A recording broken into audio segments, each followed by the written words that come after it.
Hi friends, പച്ചപ്പാണിൻ്റെ സന്തോഷത്തിലാണ് ഞാൻ. പക്ഷേ സന്ധ്യ മയങ്ങാൻ തുടങ്ങുന്നു. ഈ സമയം പൊതുവെ കാലാവസ്ഥയിൽ ചൂട് കൂടുകയും ചെയ്യുന്നു. വീടിനുള്ളിലെ ജനാലകളും വാതിലുകളും ഒന്നും തുറന്നിടാത്ത അവസ്ഥ. കാരണം കൊതുക് ശല്യം ഭയങ്കരവുമാണ്. സന്ധ്യാവേളയിലാണല്ലോ കൊതുകുകൾ കാര്യമായി നമ്മളെ ആക്രമിക്കുക. ഇതിനൊരു പോംവഴി തേടി ഞാൻ എൻ്റെ ഒരു സുഹൃത്തിനോട് ഈ വിവരം പറഞ്ഞപ്പോൾ ഈ കാണുന്ന അഡ്രസ്സ് എനിക്ക് ആ സുഹൃത്ത് തന്നു. ഞാൻ ഉടനെ ആ അഡ്രസ്സിൽ ബന്ധപ്പെട്ടപ്പോൾ ഡെന്നിസ് എന്ന് പറയുന്ന ഒരു സഹോദരനെ കിട്ടുകയും അവരുടെ സംഘത്തെ ബന്ധപ്പെടുകയും ചെയ്തു. സ്നേഹം നിറഞ്ഞവരെ, ഞാൻ ഇന്ന് നിങ്ങളെല്ലാവരെയും കൂട്ടിക്കൊണ്ടു പോകുന്നത് എൻ്റെ വീട്ടിലേക്കാണ്. കാരണം ഞാൻ ആമുഖമായി പറഞ്ഞല്ലോ, ചൂടും കൂടുന്നു, വൈകുന്നേരമായാൽ കൊതുക് ശല്യവും ഭയങ്കരം. ചുറ്റും കംപ്ലീറ്റ് ചെടികളും മറ്റതും ഉള്ളത് കൊണ്ട് ഈ ഇടയിലൊക്കെ ഒരുപാട് കൊതുകുകൾ പറ്റിപ്പിടിച്ചിരിക്കും. ഇവരെ വെള്ളം വേണമെന്നും ഇന്നില്ല ഇപ്പോഴത്തെ കൊതുകുകൾക്ക്. അവ പച്ചിലകൾക്കിടയിലൂടെ പെറ്റുപെരുകയും ചെയ്യും. ഇപ്പോൾ ഈ പറഞ്ഞ ആളുകളെ ഞാൻ വിളിച്ചു. അവർ സംഘമായി തന്നെ വീട്ടിൽ വന്നു, ഒരു എസ്റ്റിമേറ്റ് എടുത്തു. ഓരോ ബെഡ്റൂമുകൾക്കും അതുപോലെ ഫ്രണ്ടിലേക്കും ബാക്കിലേക്കും 4 സൈഡുകളിലേക്കും ഓരോ ജനൽപ്പാളികളും അതുപോലെ ഫ്രണ്ട് ഡോറിനും എല്ലാം മോസ്കിറ്റോ നെറ്റ് ഇട്ടിട്ടുള്ള അലൂമിനിയം ഫാബ്രിക്കേഷൻ ചെയ്ത് നന്നായിട്ട് ഡോറ് പോലെ പിടിപ്പിച്ച് തരാമെന്നവർ പറഞ്ഞു. അപ്പോൾ നമുക്കതകത്തുനിന്ന് ലോക്ക് ചെയ്ത് ഇടുകയും ചെയ്യാം, മെയിൻ വാതിലുകൾ തുറന്നിടുകയും ചെയ്യാം. അങ്ങനെ അത്തരത്തിലുള്ള വർക്കാണ് ഇപ്പോഴും നടക്കുന്നത്. ഇതെന്തിനാണെന്നല്ലേ ഞാൻ ഈ വീഡിയോയിലൂടെ നിങ്ങളെ കാണിക്കുന്നത്. സ്നേഹം നിറഞ്ഞവരെ, നമുക്ക് സൗകര്യങ്ങളുള്ളവർക്കൊക്കെ ഈ വാർക്ക കൊണ്ടുള്ള വീടുകളിൽ ഒരു തരത്തിലും കിടന്നുറങ്ങാൻ വയ്യാത്തൊരവസ്ഥയിലാണ്. എ സിയൊക്കെ വയ്ക്കുക എന്ന് പറഞ്ഞാൽ എ സിയൊക്കെ ഇട്ട് കഴിഞ്ഞാൽ ഭയങ്കരമായ കറണ്ട് ചാർജുമാണ്. അപ്പോൾ അതിന് പകൽ സമയങ്ങളിൽ നമുക്ക് ഈ വാതിലുകളും ജനലുകളും ഒക്കെ കുറച്ച് തുറന്നിട്ട് കഴിഞ്ഞാൽ ഈ വായുസഞ്ചാരം കൂടുകയും അതുപോലെ ഉള്ളിൽ നല്ലൊരു അന്തരീക്ഷം സംജാതമാവുകയും ചെയ്യും. അങ്ങനെ ഈ പറയുന്ന സംഘം, ഡെന്നീസിൻ്റെ നേതൃത്വത്തിലുള്ള സംഘം, ഇവർ കൊച്ചിക്കാരാണ് എന്ന് പറയുമ്പോൾ ഇവരുടെ ഓഫീസൊക്കെ ആലപ്പുഴയിലാണ്. ഇതിൻ്റെ അഡ്രസ്സുകൾ ഞാനിവിടെ ബാക്കിൽ അഡ്വാൻസ് ആയിട്ട് അവസാനം കാണിക്കാം. ഇവർ വളരെ മനോഹരമായി എൻ്റെ ഐഡിയയ്ക്ക് ഒപ്പിച്ച് തന്നെ ഈ വർക്കുകൾ വളരെ ഭംഗിയായി അവർ ചെയ്തുകൊണ്ടിരിക്കുകയാണ്.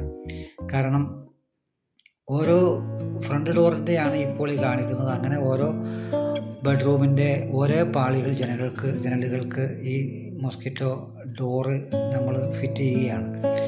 അപ്പോൾ ഇതിൻ്റെ പ്രത്യേകത, നമ്മൾക്ക് പകൽ സമയം മുഴുവൻ ഇത് മെയിൻ ഡോറ് തുറന്നിടാം. അപ്പോൾ ഞാൻ പറഞ്ഞല്ലോ, വായുസഞ്ചാരം കൂടുകയും ഉള്ളിൽ ചൂട് കുറയുകയും ചെയ്യും. ഇത് ഞാനിപ്പോൾ നിങ്ങളെ കാണിച്ചു. ഞാനിപ്പോൾ ഇത് സംസാരിക്കുന്നത് വൈകുന്നേരം രാത്രി 9:30 മണി 10 മണിക്കാണ്.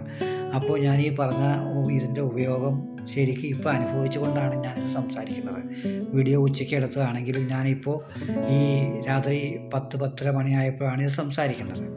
അപ്പോൾ ഞാൻ ഇതിൻ്റെ എഫക്റ്റ് ഇപ്പോൾ ശരിക്കും അനുഭവിക്കുകയാണ്. അപ്പോൾ അങ്ങനെ കണ്ടില്ലേ, ഓരോ ഇത് ഫ്രണ്ടിൽ നിന്നുള്ള വ്യൂ ആണ്. ഫ്രണ്ടിലേക്ക് നമുക്ക് കിഴക്ക് വശത്തേക്കാണ് ഫ്രണ്ട്. ന്യായമായിട്ട് കാറ്റ് പകൽ അവിടെ നിന്ന് വരികയും വൈകുന്നേരമാകുമ്പോൾ പടിഞ്ഞാറ് വശത്തു നിന്ന് കാറ്റ് വരികയും വളരെ ഫാനൊന്നും ഇല്ലെങ്കിൽ നമുക്ക് അഡ്ജസ്റ്റ് ചെയ്ത് പോകാവുന്ന ടെമ്പറേച്ചറിലേക്ക് റൂമുകളൊക്കെ മാറി. മറ്റേ ഒരു പുകച്ചിലായിരുന്നു. അപ്പോൾ അങ്ങനെ അവർ ഓരോ മുറികളും ഇങ്ങനെ ചെയ്ത് തരികയാണ്. അവരുടെ വർക്ക് എനിക്ക് ഒരുപാട് ഇഷ്ടപ്പെട്ടു. ഞാൻ അവരോട് കുറേ കാര്യങ്ങൾ പറഞ്ഞു. അവരുടെ നമ്പർ മേടിച്ച് ഈ ചാനലിൽ ഞാൻ കൊടുക്കാം. അപ്പോൾ നിങ്ങൾക്ക് ആർക്കെങ്കിലും ഇത്തരം വർക്കുകളൊക്കെ ആവശ്യമുണ്ടെങ്കിൽ, നിങ്ങൾക്ക് ഇതുപോലെ പലതും ചെയ്യുന്നവരുണ്ടാകും. ഇദ്ദേഹത്തിൻ്റെ നമ്പർ ചെയ്ത് കഴിഞ്ഞാൽ വളരെ ഉത്തരവാദിത്വത്തോടു കൂടി മിതമായ റേറ്റിലൊക്കെ നമുക്ക് അവൈലബിൾ ആയിട്ടുള്ള ഒരു ചെറിയ ഒരു റേറ്റിലൊക്കെ ചെയ്തു തരും. ചെറിയ കൺസ്ട്രക്ഷനൊക്കെ ഉണ്ട്. അപ്പോൾ അത് നിങ്ങൾക്ക് ഇഷ്ടമുള്ളവർ ഇദ്ദേഹത്തിൻ്റെ നമ്പറുകൾ ഞാനിവിടെ കൊടുക്കും. ആ നമ്പറൊക്കെ ആയിട്ട് ബന്ധപ്പെടുക. നമ്മൾ സാധാരണക്കാരുടെ വീടുകളിലൊക്കെ ഇത്തരം കൊച്ചു കാര്യങ്ങളിലൂടെയൊക്കെ ചെയ്തു പോവുകയാണെങ്കിൽ നമുക്ക് ഈ പറഞ്ഞ കറണ്ട് ബില്ല് കുറയ്ക്കാനും അതുപോലെ അത്യാവശ്യം ഒരു നല്ല അന്തരീക്ഷത്തിൽ ജീവിച്ചു പോകാനും കഴിയും. തന്നെയില്ല, കൊതുകിനെ പേടിക്കുകയും വേണ്ട. രാത്രി കിടക്കാൻ നേരം ജനലുകളെല്ലാം തുറന്നു തന്നെ കിടന്നാൽ മതി, വാതിലുകൾ മാത്രം അടച്ചാൽ മതി. അപ്പോൾ എലിയോ പൂച്ചയോ ഒന്നും കയറുകയുമില്ല. അപ്പോൾ ഇത് കാണിക്കാൻ വേണ്ടിയിട്ടും ഇതിനെക്കുറിച്ച് പറയാൻ വേണ്ടിയിട്ടുമാണ് ഞാൻ ഇന്ന് ഈ വീഡിയോ ആയിട്ട് നിങ്ങളുടെ മുമ്പിൽ വന്നത്. അദ്ദേഹത്തിൻ്റെ ഫോൺ നമ്പറും അതുപോലെ അവരുടെ നെയിം, ഓഫീസിൻ്റെ ഡീറ്റെയിൽസും ഞാൻ പിന്നാലെ കൊടുക്കുന്നുണ്ട്. അപ്പോൾ നിങ്ങൾക്ക് ഇഷ്ടമാണെങ്കിൽ അത് ചെയ്യാം. അല്ലാത്തവർ ഇങ്ങനെ ഒരാളുടെ നമ്പർ ഇന്ന വീഡിയോയിൽ കണ്ടു, പച്ചപ്പാണിൻ്റെ സന്തോഷം എന്ന ചാനലിൽ ഇങ്ങനെ ഒരാളെ പരിചയപ്പെടുത്തിയിട്ടുണ്ട് ശ്രീ ഇസ്മയിൽ എന്ന് നിങ്ങൾക്ക് ഷെയർ ചെയ്ത് പോകാവുന്നതാണ്. അതുപോലെ തന്നെ നിങ്ങൾ എൻ്റെ ചാനലുകൾ കാണാത്തവർ ഈ ചാനലുകൾ ഒന്ന് സബ്സ്ക്രൈബ് ചെയ്യുകയും ഷെയർ ചെയ്യുകയും ചെയ്യുക. ഇതാണ് അവരുടെ പേര്, Cochin aluminium fabricators, Kannampally building, Chandroor, Alleppey എന്നാണ് അവരുടെ. എന്നെ കേട്ട എല്ലാവരോടും നന്ദി പറയുന്നു.